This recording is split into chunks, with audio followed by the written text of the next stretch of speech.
Hey guys, it's Shimshin. Welcome to my channel. So today I want to make a guide all about the Warband remnants.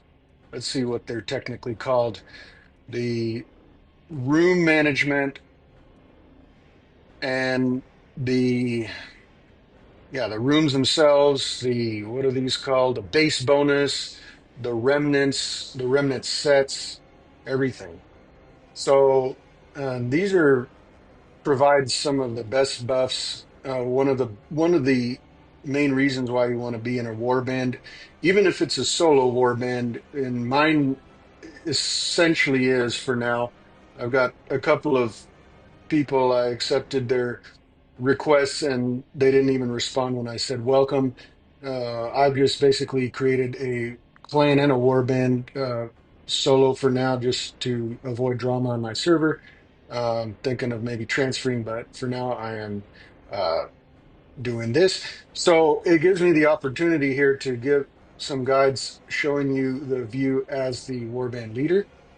Okay, so you see that here I have cleared a whole wing, and it's a pretty big wing of this depths of Sirengar, purging the depths. And I've only got one remnant here, and it's a white remnant.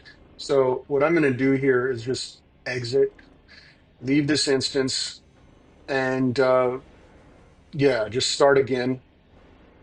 And let us check first of all what sets we're working with. So if you go to you go to the menu Warband, and then room management, and then manage remnants. You can see all your sets. So here I've got currently, and this has taken me a while to solo this stuff. It's ideally stuff you want to do in a party. But here I have 18 out of 20 remnant sets.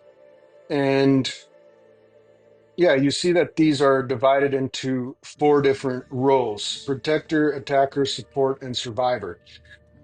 There have been a number of changes in various patches that have changed the way some of this stuff works fundamentally. So when this first was introduced, the whole Castle Sirengar, you could only have one remnant set for any of the four roles, but they changed that a while ago so that you can actually have separate a different remnant set for each of the four roles if you want. You can have the same one for multiple if you want, but you can have different ones for each role. So um, the best remnant in the entire game is overall, in terms of how widely useful it is the Shepherd's Burden. It increases your life by 6.5%. Great for difficult PvE content and for PvP.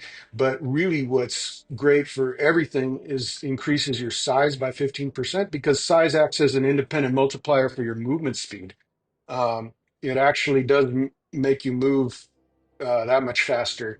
And yeah, so anyway, these don't stack. So you might think that this set here is better than the equip set, but if I choose switch, then you'll see here, let's see.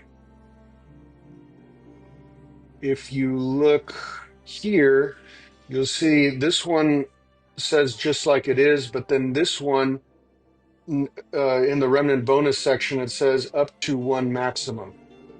This is a good thing that they don't stack, in my opinion, because they're a pain. It's a pain just to farm a set with one of them, let alone two. So that I think I'm not 100% sure on this, but I think the in general the yellow or rare ones don't stack, whereas the white and blue ones do. So let's go back to manage remnants, and basically the reason why I'm equipping this remnant set, even though this one here looks better to the untrained eye because it's got more remnants total. Um, this other one has more. different remnants that are actually going to be useful and apply in the protector role. So in the protector role, you're only looking at the ones that are lit up, that have this heart icon on them. So my equip set with 9 remnants only has 2 of them, and they're a duplicate that don't stack. So what's better would be to switch to this one, okay? And what this one gives me is not only a shepherd's burden, but 2 armlets of grit, which also reduce my damage taken. Honestly, yeah, the first priority is just to get shepherd's burden, but if you want to go improve, you can uh, improve your protector set. You can get one that also has other protector remnants, and ideally, you're going to want one with at least another rare remnant. But that's once you get to the fine tuning optimization stage. Uh, Now, if you go to attacker, you notice I have a totally different remnant set for attacker. Why? Well, because this set, if you look at this set, I mean, it's not very good for attacker. It only has 2, uh, with this attacker icon, the 2 swords crossed. They're blue ones. And then conversely, here I go to attacker, and here it shows them also the way that it lists them is based on how well the remnant quality, so to speak, the rarity distribution for that role. And so here under attacker, you see not only the equipped one, but all of the available ones in order are listed differently. They appear in a different order. So I've chosen this one because it has not only a good uh, rare remnant, manifest carnage, but it also includes 2 blue ones and a white one, which is the best out of any of these 4 attacker that I have so far. And again, I can improve this by getting a set that has, more than one attacker, uh, rare remnant, for example.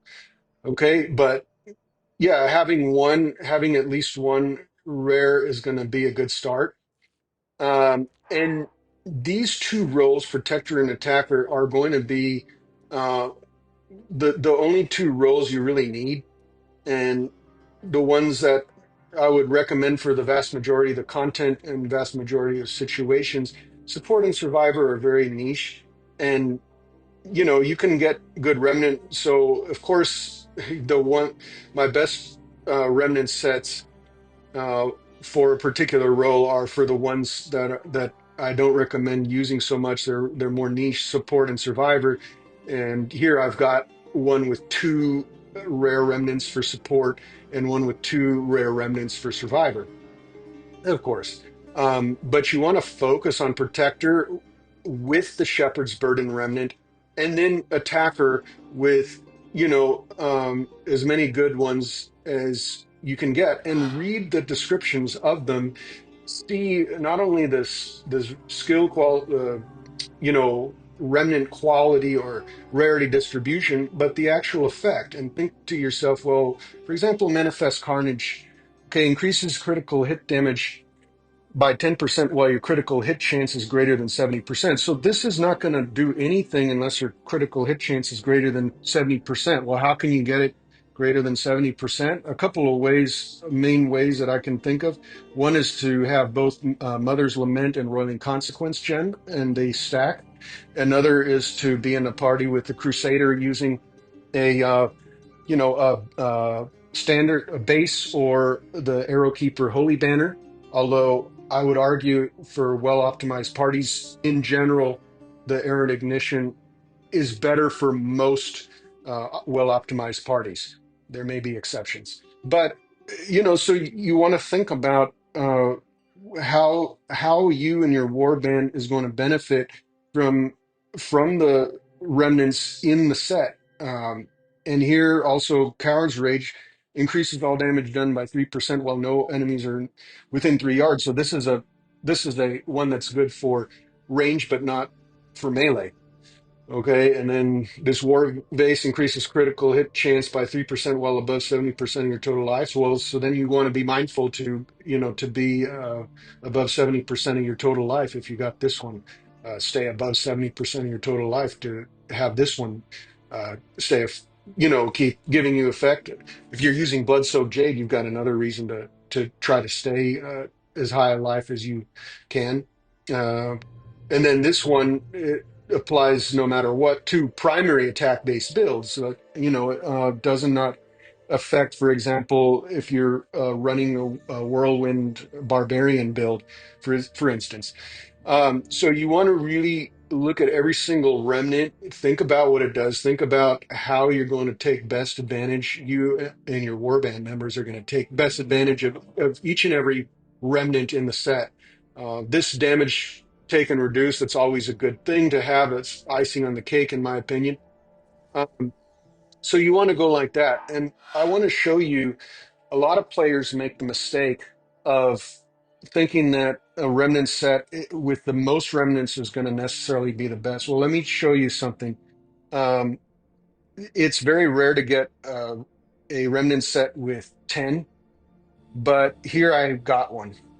Well, this thing totally sucks. Let's see why. So it's only got it's really sucks for protector. It's only got one protector remnant. Okay, well, let's check the other roles for it. For attacker, let's see. It's only got white remnants, the common ones. For support, let's see where it's at for support. Well, for support, yeah, I mean, it's somewhat decent for support, but not as good as the one I've got, equipped.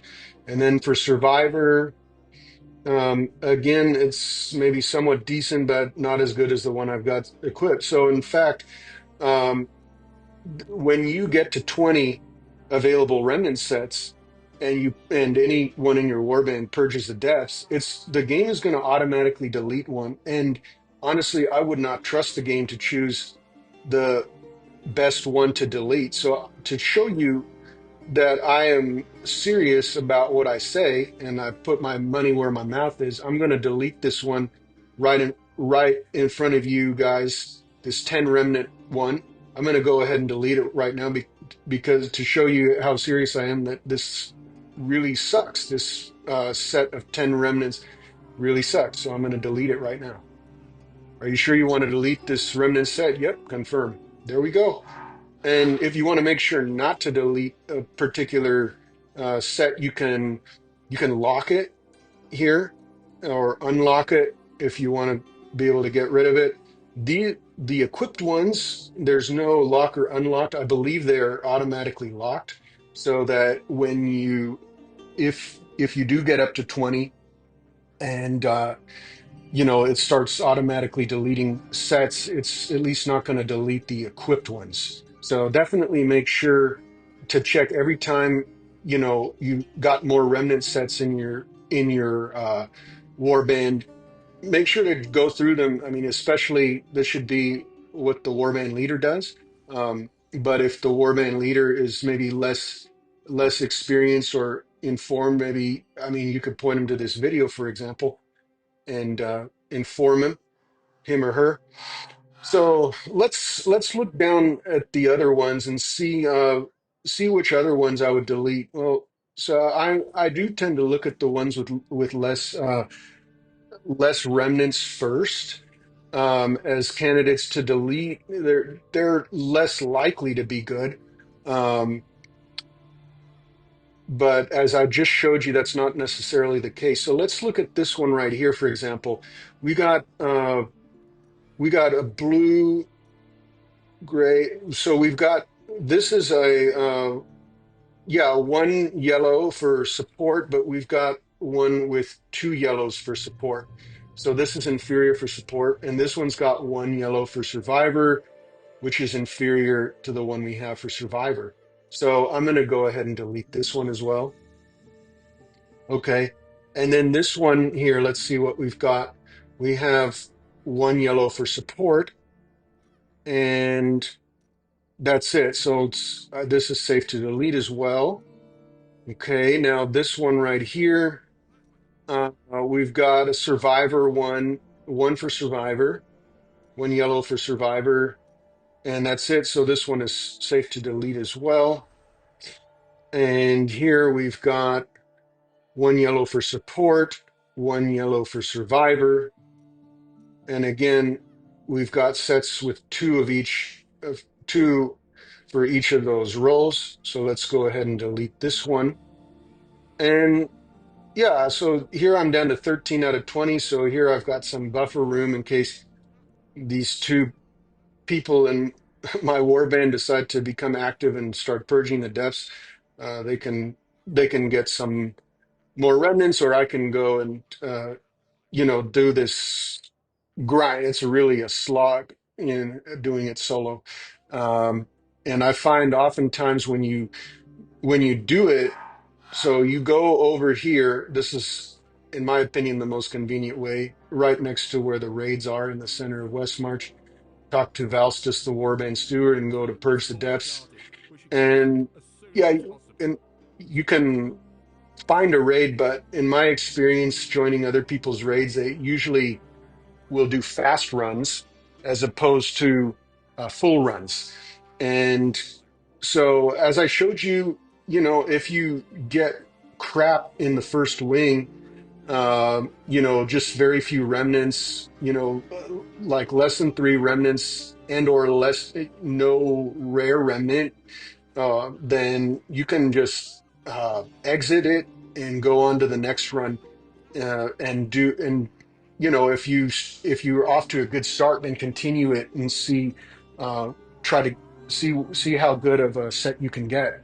And again, remember, it's not the total number of remnants that matters, it's how good they are for each roll. Okay, so now I want to talk about the rolls themselves. So again, and they've changed this interface as well. So the room management now, so the warband leader can assign members to a particular room. And since these couple of guys in my warband haven't even said a word, well, I've just taken a liberty to assign them both to the um, protector room, the library that has the protector buff by default. And you can change these, right? So your library might not have it because maybe somebody went to this and chose a different base bonus. So here you can do that. You can choose any of these base bonuses. So the role selection here, of course, for most content, anything where movement speed is important, I would definitely recommend one of the protector roles. And there was also a patch that said these roles now stack, and I'm not certain exactly what they meant by that, what the devs meant by that.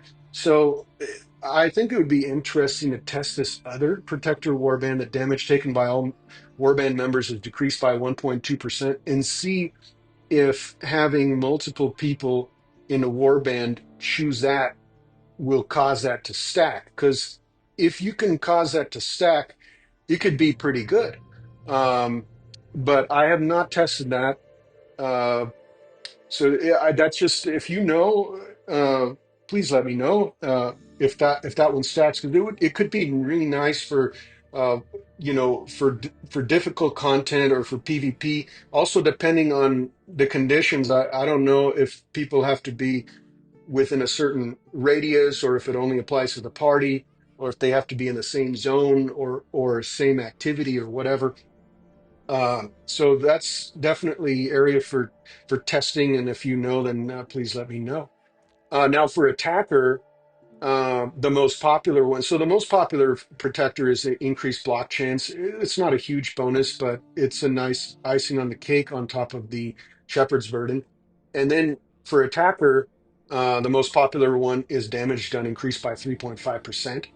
Uh, the other one, critical hits increase attack speed of nearby allies by 2.5%, is interesting, and I've used it before. I've asked Oroth's opinion on it. He said that, it might be good, but not if you're one of the strongest DPS members. So essentially, suppose you're pretty well optimized in your build. You've got high critical hit chance, and or you're running, in a party with somebody with a crusader with the base or arrow keeper, holy banner or something, and so you've got in the content that you're doing, you've got a high crit chance, but you're not a whale and you're running with a bunch of well optimized whales that are handsomely out DPSing you.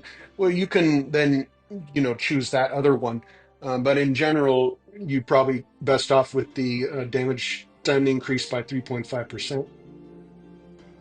The support ones, resurrect fallen allies faster and restore allies restore 3% of their health when you use a health potion. I mean, these are pretty small buffs. Damage taken reduced by 3.5%. Okay. Movement speed increased by 5. I used to use this uh, the player named someone actually was the first one, and I thought he was pulling my leg here. Um, Told me that size increases your movement speed. Well, 15% from uh Survivor from Shepherd's Burden is going to be so much more impactful than the 5% movement speed. It's going to make such a bigger difference to your actual movement speed, your true movement speed. It's not going to be reflected on your character sheet, but you're going to move a lot faster with a protector using Shepherd's Burden than with Survivor with movement speed. Okay, so if you're going to use Survivor, I would choose the other one, damage taken reduced by 3.5%. Or maybe, yeah, I don't know. Maybe there's some niche thing with the right remnant. You can read the remnants and see what they do. There's actually a Warman member that he quit the game, but he used to be my Warband leader, and he was a fan of this one in particular, this um for support in domination, avoid interruption from 3 attacks while resurrecting an ally, because he loved to be in that support role of resurrecting people in raids. But anyway, those are very niche, so that's one niche role that somebody might take in the raid. But other than that, as I say, for the vast majority of content and roles, I would choose either protector or attacker with the kind of remnants that I suggested. Okay, well, I hope this guide was helpful for you, and it helps you get stronger and faster and everything. And because this is one of the best advantages of being in a warband, and even if it's a solo warband, if you're starting out, for example, and nobody wants to invite you into their good warband, you can you can make your own warband, and it's free, and you can just the first thing you want to do is get Shepherd's Burden and get to protector, choose a protector buff for yourself, and yeah, after that you can work on attacker and so on, and get stronger until you're accepted into a better warband, a more active one, if you want to do that. Okay. Yeah, anything else? Well, yeah, so these rooms are now completely dissociated from their effects. So you can go into any room. You can either change the buff here, or you can change the room. It's up to you what you want to do. Anyway, if you enjoyed this and found it useful, please like and subscribe, and I'll see you next time. Take care.